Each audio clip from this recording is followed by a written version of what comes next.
Bonjour à tous, une petite vidéo un petit peu courte sur Mercure qui vient d'arriver en Verseau. Mercure qui à peine arrive dans le Verseau, paf, il est conjoint, il est dans le cœur de Pluton. Il vient éclairer nos ténèbres intérieures, il vient nous poser des questions fondamentales, aussi bien à titre individuel qu'à titre collectif. Il y a sous le coude une réglementation européenne sur l'IA. On vient me parler de contrôle dans le Verseau. Le Verseau, si j'ai bien compris, c'est l'inverse. Et là, qu'est-ce qui va se passer? Eh bien, les créateurs vont partir. Et c'est ça, en fait, le Verseau. Le Verseau, c'est la liberté. C'est aussi la réflexion. C'est aussi cette ambivalence. Est-ce que je suis dans le contrôle? Est-ce que je suis dans la liberté? Le Verseau, c'est la libération de la France parce que nous avions un despote qui était un roi de droit divin et qu'à un moment donné, le peuple a dit stop. Le Verseau, c'est je ne me suis pas fait, je peux me refaire, mais ça passe par une libération de mes chaînes.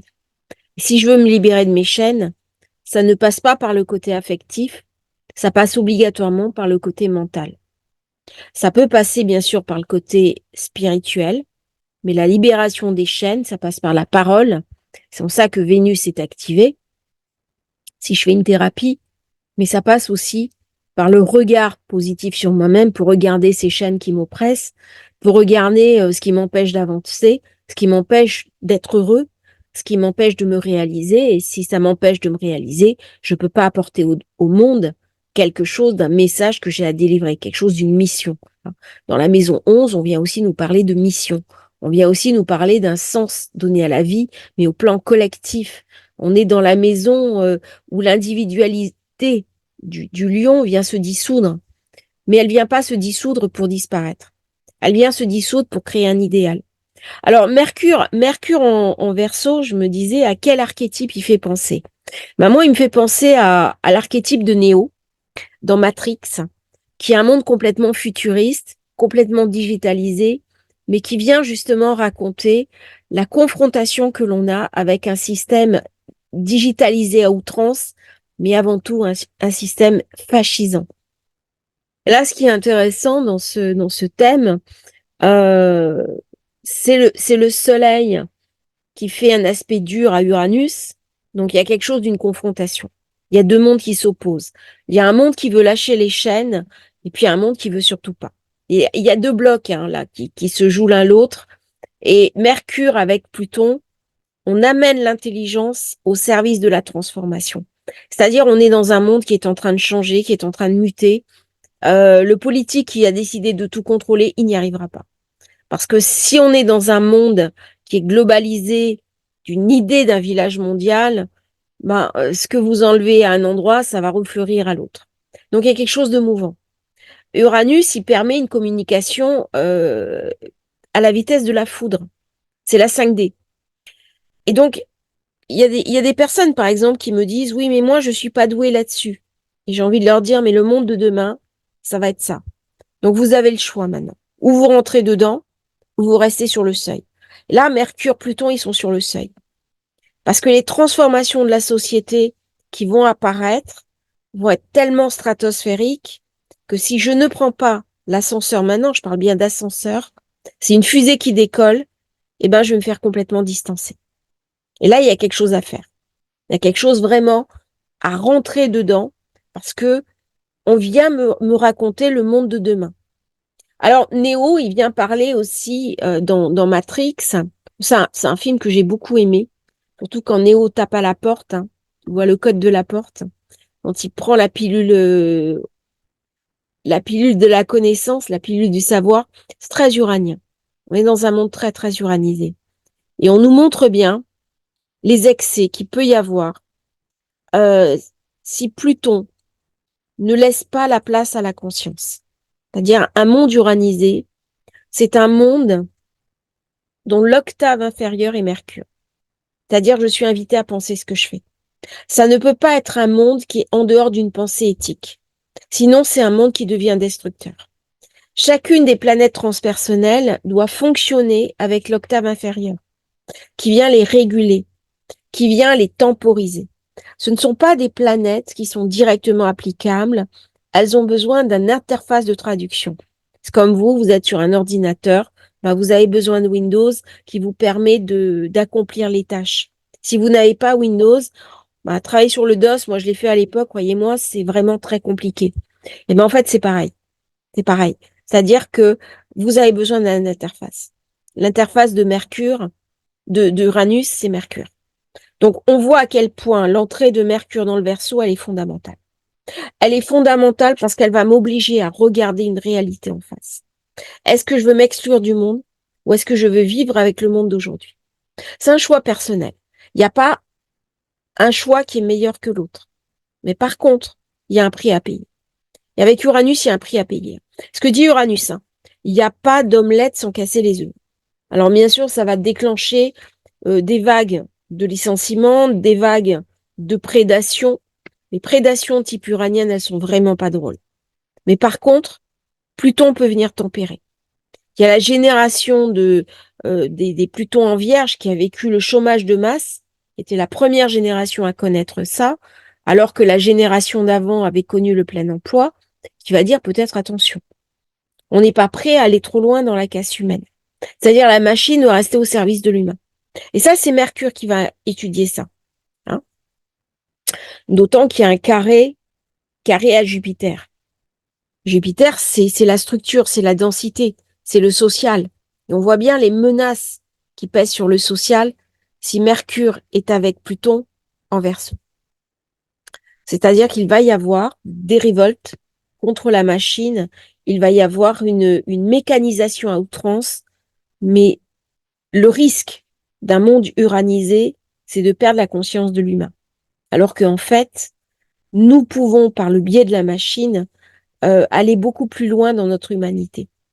C'est-à-dire où je regarde le monde uranien qui arrive en me disant c'est la catastrophe. Il y a par exemple Elon Musk qui a mis une puce dans le cerveau. On va dire mais c'est dramatique, je perds mon autonomie, je perds mon indépendance, on veut violer mon intime. Ou alors je me dis mais les gens qui sont atteints d'Alzheimer, qui ont des déficiences cognitives lourdes, qui ont eu un cancer du cerveau, ou même les gens qui sont en état végétatif, peut-être que ça va apporter des configurations complètement stratosphériques. C'est une vraie révolution. Et là, l'entrée de Mercure, Pluton dans le Verseau ensemble, c'est-à-dire qu'on a eu le Soleil qui est passé, qui a éclairé Pluton, ben maintenant on a Mercure, on a l'intelligence, on a l'étude, on a la compréhension, on a aussi la reprogrammation. Et dans le Verseau, je pense qu'on va parler aussi de reprogrammation quantique. C'est pas uniquement la machine à l'extérieur de nous, c'est notre machine humaine sur nos protocoles de soins, nos protocoles de guérison. Je pense que l'ADN, à un moment donné, on va arriver à le soigner en direct par d'autres modes, hein, notamment par la méditation, ça on le fait déjà, par des codes, on le fait déjà, mais ça va aller encore plus loin. Et dans le Verseau, on est deux, hein. Donc si on est deux, c'est de l'ADN, c'est du quantisme. Le quantisme, il est toujours basé sur deux, parce que c'est de l'électricité. L'électricité, elle est basée sur deux, hein. Le plus, le moins. Le yang, le yin. Si j'ai pas les deux volets, il y a pas d'existence possible. Et c'est ça la particularité du Verseau. Si demain, mon monde, il n'y a pas un pôle plus, un pôle moins, c'est pas la peine. Ça ne marchera pas. Et c'est ça, un des risques, c'est l'uniformité. L'uniformité, c'est-à-dire qui n'est pas l'universalité, attention. Si je parle d'universalité, c'est-à-dire j'ai une conscience de la conscience collective. J'ai une conscience d'appartenir à une humanité qui est protéiforme, qui est différentielle, qui va me parler aussi de mes différences. Mercure en Gémeaux, en Verseau, pardon. Euh, Ça va être intéressant quand Uranus sera en Gémeaux d'ailleurs, avec Pluton en Verseau. Là vraiment, ça va exploser, hein. Tout ce qui est la digitalisation du monde. C'est pour ça que j'ai fait un lapsus. Des fois, les lapsus sont révélateurs. Euh, Où est-ce que j'en étais? Si je crée un monde où tout le monde se ressemble, porte le même uniforme, ce que la Chine a connu, hein, à l'époque Mao, bon, ils en sont sortis. Lorsqu'on met le fascisme, c'était pareil avec Hitler, on avait tous les gens avaient la même chemise brune. Enfin, c'est sidérant, quoi. C'est terrifiant. Mais on en sort. On en sort parce qu'il y a un moment donné, l'être humain a besoin d'une identité. Si j'ai pas une identité, je peux pas me construire. Si j'ai pas une identité qui m'est personnelle. Si j'ai pas euh, une individualisation. N'oublions pas qu'on est face au lion. Alors le risque, c'est un individualisme à outrance. Mais à un moment donné, l'intérêt général va bien reprendre le dessus. Parce que c'est aussi la somme des intérêts individuels. C'est-à-dire, qu'est-ce que je gagne à être uniquement en solo, coupé du monde? Ben, je vais perdre plus que je ne vais gagner. C'est-à-dire, le groupe, quelque part, m'apporte quelque chose. C'est ça que Mercure-Pluton vient me raconter. À la limite, il y a l'idéal. Mais l'idéal, il est dans la compassion, il est en poisson. Uranus, il n'a pas de compassion. Par contre, il va voir les intérêts d'une situation. Il va avoir aussi un certain idéalisme.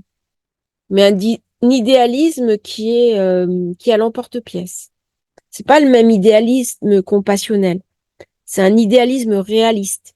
C'est-à-dire la spiritualité qu'on va vivre dans ce temps de Pluton-Uranus, c'est une spiritualité différente de ce qui était avant. C'est-à-dire une spiritualité qui est complètement connectée sur le cœur, sur le chakra du cœur. Parce que sinon, à quoi ça sert? Je veux libérer des gens? Je les aime pas? J'ai pas mon chakra du cœur ouvert? Moi, j'ai des thérapeutes, par exemple, qui viennent me voir, et puis il y a un problème de chakra du cœur ouvert, qui est bloqué. Donc, je leur explique que, ben oui, avant de faire un acte, on ouvre le chakra du cœur. On se met en empathie par rapport à l'autre. Et c'est pas du poisson, c'est du verseau. C'est-à-dire, il suffit pas de monter dans la conscience. Là, on descend au contraire. On descend dans un monde uranien. Et le monde uranien, c'est Néo. C'est-à-dire que Néo, quand il a beau être dans un univers virtuel, quand il se bat, il peut mourir. C'est ça la réalité. Je pense qu'un jour, on va avoir des Jeux olympiques virtuels. Peut-être des paris de gamers avec à la clé, vous savez, ce qu'on voit dans les films, les films dystopiques, où on pourra parier sa vie. Je pense qu'un jour, on y arrivera, malheureusement. Un côté très sombre dans l'humain. Et j'espère que cette partie du Verseau va enclencher des mécanismes de réparation au niveau de notre tête. Parce que Mercure, il vient me parler du cerveau. Il vient me parler de réparation. Il y a des cerveaux qui ont été endommagés pendant le Covid. Alors là, je parle en connaissance de cause. Que j'ai des problèmes, par exemple, de mémorisation court terme. C'est pour ça que je me fais des fiches, que j'écris beaucoup. J'ai mis en place des systèmes d'aide. Mais il y a d'autres personnes qui ont été touchées par Covid, notamment qui ont des extensions de TDA. Alors, à l'âge qu'on a, on avait mis forcément des protocoles en place, des adaptations, et puis les adaptations, elles ne tiennent pas. Et donc, on est obligé de trouver des situations, des solutions pour réparer. Pour réparer. Et là, on arrive à trouver des plantes qui arrivent à réparer. Hein. Et ben Mercure-Pluton, c'est ça. On vient me parler de mon cognitif. On vient me parler de mon cerveau. Comment je vais arriver à gérer mon cerveau dans un monde où je suis manipulée par les images, par, euh, par le monde qui m'entoure. Il y a plein de mécanismes de manipulation. Tant qu'on va être sur Neptune en poisson, on est sur des mécanismes de manipulation. Que ce soit les médias, que ce soit la presse, que ce soit certains groupes d'influence. J'avais parlé dans une vidéo de Mercure psychopompe. Je vous invite à retourner le chercher. Parce que là, Mercure, il vient me parler aussi de celui, le messager des dieux, qui explore les enfers. Et donc, là, on descend quand même avec cette configuration-là dans quelque chose de très profond. Donc, dans les ténèbres de l'inconscient. Et je vois bien, là, depuis, j'ai eu un rendez-vous hier, un rendez-vous ce matin, on est allé très loin, très très loin, pour comprendre les méandres de l'inconscient de la personne. Parce que, à un moment donné, Mercure, c'est ça. Il va analyser, il va décortiquer, il va chercher à comprendre. Mais il va pas chercher à comprendre gratuitement. Il va chercher à comprendre parce il y a un acte de guérison derrière. C'est pas par indiscrétion. C'est même pas pour la science astrologique, on s'en fiche de ça. L'idée, c'est qu'il y a une personne qui souffre de l'autre côté. Et donc, si cette personne, elle souffre, Elle a besoin de recevoir de la compassion, elle a besoin de recevoir de l'aide, elle a besoin de recevoir un soin de guérison. C'est ça que Mercure vient me raconter. Si tu regardes tes enfers, ben, à un moment donné, tu vas trouver la sortie, hein. C'est-à-dire, là, on plonge dans les ombres les plus denses de la psyché. C'est non seulement un voyage direct, mais c'est aussi un voyage indirect. C'est-à-dire que des fois, j'ai des comportements qui viennent de mes autosabotages, mais des fois, j'ai des comportements qui viennent aussi du retour du refoulé. Et là, j'ai du mal à mettre ça en forme. Si j'ai un retour du refoulé, ça se voit dans le thème. Ça se voit par les transits, ça se voit par certaines maisons qui sont chargées. Et là, Mercure, il vient me dire, attention, tu peux être le jouet de tes comportements, le jouet de tes propres sabotages. C'est-à-dire, à un moment donné, l'idée, c'est de se dire, j'ai reçu des souffrances, des douleurs, des traumas, mais à un moment donné, j'ai créé une cage autour de moi, une cage de protection. Mais c'est moi qui ai la clé. N'oublions pas que le Verseau, c'est Saturne. Donc j'ai parlé du Verseau uranien. Maintenant, j'ai parlé de Saturne. Saturne, c'est le temps. À quel temps je conjugue ma vie? La conjugue au passé? À toujours regarder mes mémoires familiales? Ne pas en sortir? C'est très bien de faire du décodage familial. J'en fais, hein. Je fais du décodage familial. Je travaille sur les lignées familiales. C'est passionnant. Mais si toute ma vie, je reste là-dedans, je reste enfermée dans la maison 4. La maison 4, c'est un tombeau, hein. Attention. Ça veut dire que au passé, on est dans l'anté, ce que Paul Racamier appelait l'anté. Et les vertiges de l'anté, c'est dévorant. Donc je ne peux que disparaître. Parce que si je regarde le passé, je regarde la mort. Pourquoi le passé est intéressant? Pourquoi il nous absorbe autant? Parce qu'il y a quelque chose de sombre en nous. Il y a quelque chose dans notre tête qu'on maîtrise pas bien, hein. Sinon, il n'y aurait pas Pluton. Il y a quelque chose de moi qui m'échappe. Quelque chose de moi qui me relie à une souffrance. Il y a quelque chose de moi qui est au-delà. Pourquoi il y a des gens qui d'un coup vont vivre un événement psychotique? Il y a bien quelque chose dans le cerveau qui a des moments d'écapse. Ou je l'accepte ou je l'accepte pas, mais c'est une réalité. Et par contre, il y a des gens qui sont capables, par manque d'empathie totale, de faire des actes que l'on peut qualifier de fous alors que c'est très sensé. Donc il y a les deux, en fait. Il y a les deux. Et c'est très difficile, en fait, de poser l'observateur à la bonne place. Parce que l'observateur, il va décoder le système avec son propre référent personnel. Et pas toujours avec le référent de l'autre. Bon, là, je pars un petit peu loin. On va revenir sur Mercure, Pluton, Saturne. Donc là, on vient me parler du temps. Uranus, c'est l'avenir. Saturne, c'est le passé. Mais en fait, il vient me parler d'espace-temps. Et si je me définis comme un être situé dans l'espace-temps, je quitte quelque part ma propre humanité pour fusionner avec le tout. Donc c'est une porte de passage, hein, le Verseau. C'est une porte éminemment spirituelle. La spiritualité du Verseau est différente, hein, de celle du Poisson. Mais c'est là où on voit les connexions avec les sphères célestes, comme les annales akashiques, par exemple. C'est, on se connecte sur l'énergie. Donc dès qu'on se connecte sur de l'énergie, on se connecte sur de l'uranien. C'est une tradition, c'est la rencontre d'une tradition de l'énergie. Dès que vous avez tradition énergie, c'est le Verseau. Alors Mercure, Pluton, Uranus, c'est aussi tous les côtés sombres de l'humanité. La pègre, la mafia, les corruptions financières, en plus avec le carré à Jupiter. On vient me parler de corruption extrême. C'est des pratiques aussi, des pratiques mafieuses. C'est-à-dire que c'est ce qu'on appelle la délinquance en col blanc. La délinquance en col blanc, c'est une délinquance qui est différente. On n'en parle presque pas, hein, de ça. C'est des concepts juridiques. La délinquance, il y a la délinquance, je dirais, en col bleu, c'est les braquages, c'est le trafic de drogue, c'est le vol, c'est ce genre de choses. Et la délinquance en col blanc, c'est tout ce qui est les trafics d'influence, corruption, trafic financier. Donc, utiliser, alors, l'optimalisation fiscale, c'est légal, mais jusqu'à un certain point.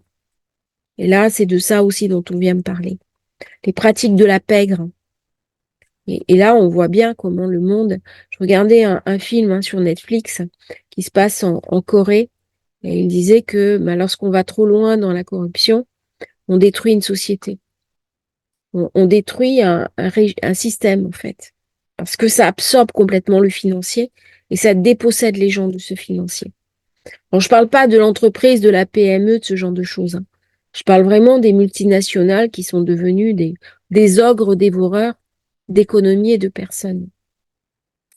Là, il y a une réglementation, par exemple, qui va faire le lit de BlackRock, hein, au niveau des cryptos.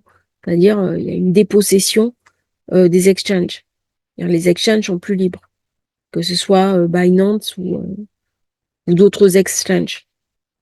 Et tout ça, ça va rentrer dans des trafics, en fait, dans des manipulations de cours, comme il y a eu le cas sur l'or.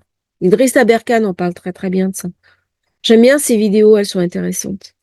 Bon, il y a d'autres personnes que je suis, mais ça me fait penser à ça, avec ce carré Pluton, Jupiter, Mercure, Verseau. Et tout ça, il y a un moment donné, on va le savoir, ça va se voir.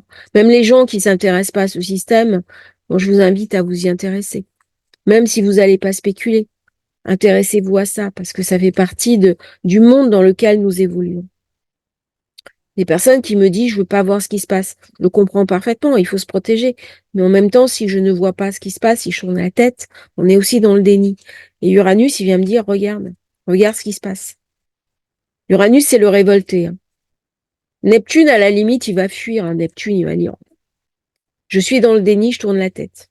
Non, non, Uranus, il va. Uranus, c'est la juste colère, hein. C'est la foudre. C'est la foudre qui se déverse, hein. Alors, pour peu qu'il y ait Saturne dans le coin, Saturne, c'est quelque part la loi divine. C'est l'applique. Alors, autant Jupiter, c'est la loi humaine, c'est le juge et le tribunal. Allez, moi j'ai vu des gens, des fois, ça se voyait, quoi, comme le nez au milieu de la figure, qu'ils étaient coupables, beaux parleurs, et puis voilà, devant un jury populaire, relax. Et puis ça se voyait que, franchement, enfin, c'était n'importe quoi. Mais c'est comme ça. C'est le jeu de la démocratie. Mais par contre, Saturne, qui est le jugement de mon âme, qui est des jugements supérieurs, là, c'est pas la même histoire. C'est ça aussi que Saturne vient raconter dans le carré à la Lune. Si tu échappes au tribunal des hommes, il y a peut-être un tribunal, un jugement devant lequel tu vas pas échapper. Et là, Saturne, en ce moment, dans le Poisson, je pense qu'il va pas nous faire de cadeaux à titre individuel. C'est-à-dire que si je suis pas alignée sur certaines valeurs, sur une certaine conscience, sur une certaine éthique, il va venir me raconter des choses qui vont être difficiles à vivre. Là, je pense qu'avec Pluton, ce qui arrive là au niveau du feu, de la lumière, Pluton en Verseau, on est tous invités à rentrer dans une éthique personnelle.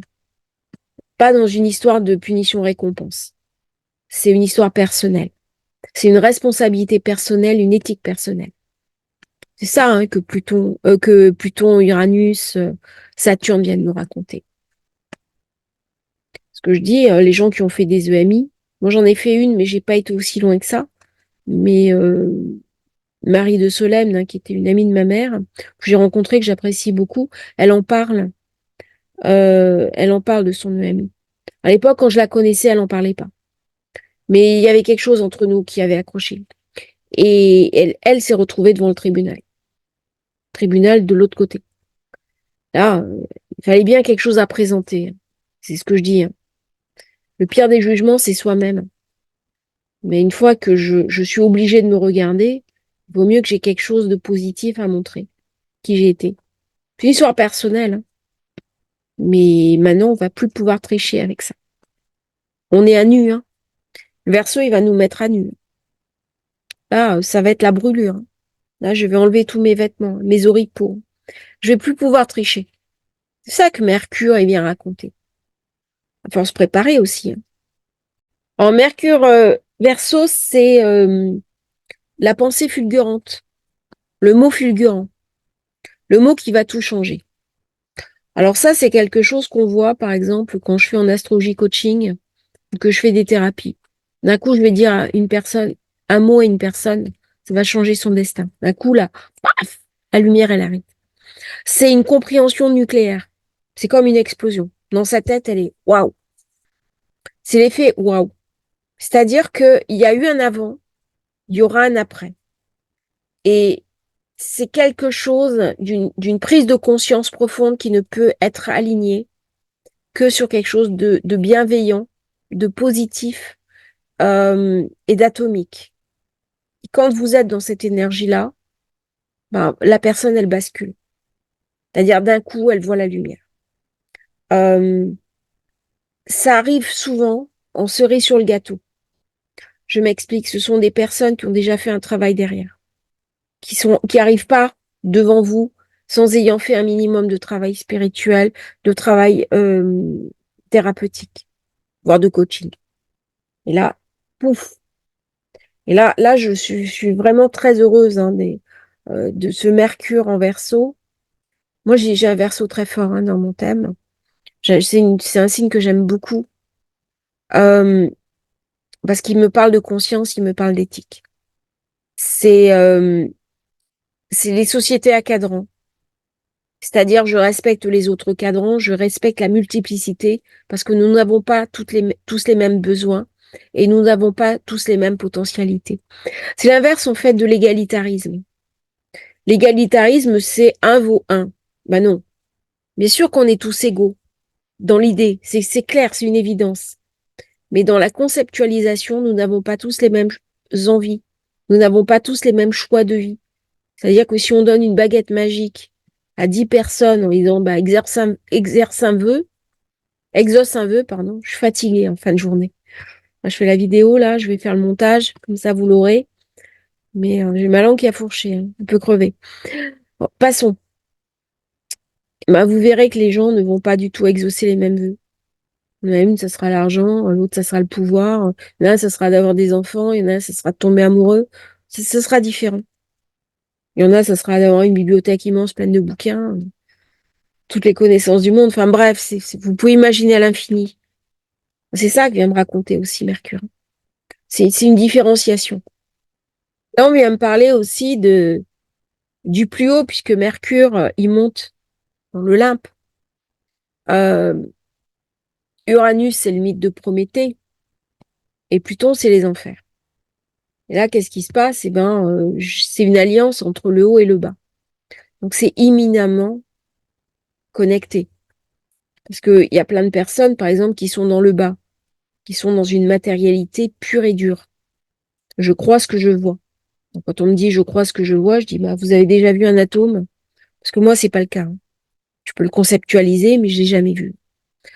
Donc, ça, c'est de la matière pure et dense. Et puis d'autres personnes qui sont dans une spiritualité qui est déconnectée de la vie. C'est-à-dire une spiritualité de prière. Je dis pas que la prière est pas agissante, c'est pas ça. Mais elle est déconnectée du concret. Et là, Mercure-Pluton, on me dit, aligne les deux. C'est une descente énergétique. C'est-à-dire, va chercher par le vab, le crochet, ce qui est en haut, fais-le descendre en bas dans l'incarné. Pluton, il vient me parler d'incarnation. Il vient me parler aussi de l'ombre résiduelle de ma structure. Donc, c'est un moment idéal pour nettoyer sa structure énergétique, son énergétique profonde. Et on voit bien, on a tous des sommeils perturbés en ce moment. On fait des rêves très intenses. Moi, j'ai une de mes stagiaires qui m'a envoyé un message, j'étais stupéfaite. Stupéfaite. C'était lié à une expérience que moi, j'avais vécue enfant. Il y a une espèce de connexion d'inconscient, d'une puissance incroyable. Comme si on pouvait se connecter sur les inconscients collectifs, en passant par son inconscient spirituel.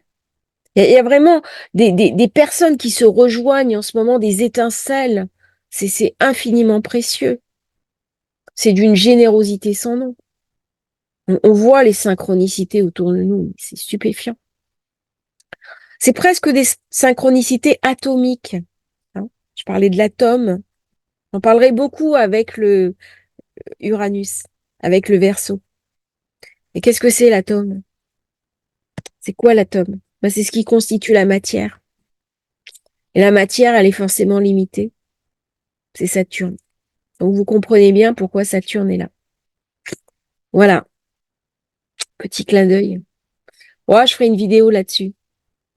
Alors bien sûr, dans toute cette période, on va parler de progrès, on va parler de progression, on va parler de spiritualité divergente. C'est de la divergence, hein, là. On est dans ce roman dystopique divergente. Euh, mais il y a Saturne. Saturne, c'est la porte.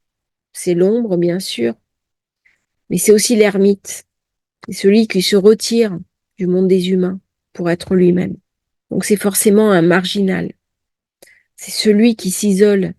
Donc s'il s'isole, il n'est pas avec les autres. Ça peut être un paria aussi, hein. C'est le, c'est le mat. Alors il y en a plusieurs, hein, qui représentent Saturne. Il y a le mat, il y a l'ermite. Et le mat, c'est le symbole du juif, ce qu'on appelait le juif errant. N'empêche qu'il a beaucoup de connaissances. Il y avait une figure comme ça. Ça représente un très vieux sage du Moyen-Âge qui était Abou Lafia, qui allait comme ça de ville en ville et qui amenait sa connaissance. Et en fait, si on va chercher ce que ça représente, eh bien, on arrive à la racine. Un très grand kabbaliste. Donc ça, c'est Saturne. Saturne, c'est aussi la porte entre les planètes personnelles et les planètes qui sont au-delà du personnel, qui sont collectives. Donc c'est forcément une transformation. Je suis obligée de me confronter à ma structure pour aller au-delà. C'est la porte de l'initiation. Et dans les initiations, il y avait le passage à Saturne. C'est pas le passage le plus drôle, hein. On appelle la terreur du seuil. Voilà. J'irai pas plus loin sur le sujet, donc il y a beaucoup de richesse, hein, dans cette configuration-là. Je vais faire le montage, je vous envoie la vidéo. Merci de liker, de vous abonner à la chaîne. N'hésitez pas, ça me soutient. On fait un spécial 10 000 abonnés pour vous remercier. Donc ça sera en direct. Je répondrai à toutes vos questions. Je serai à Venise et je vais faire un direct le soir. Donc avec vous, mon audience, pour vous remercier. Vous pourrez poser toutes vos questions et je tenterai d'y répondre le mieux que je pourrai. Voilà, si vous voulez commander votre thème de naissance, votre révolution solaire, vous avez les liens dans la description. À bientôt pour un nouveau partage sur Astrologie Facile.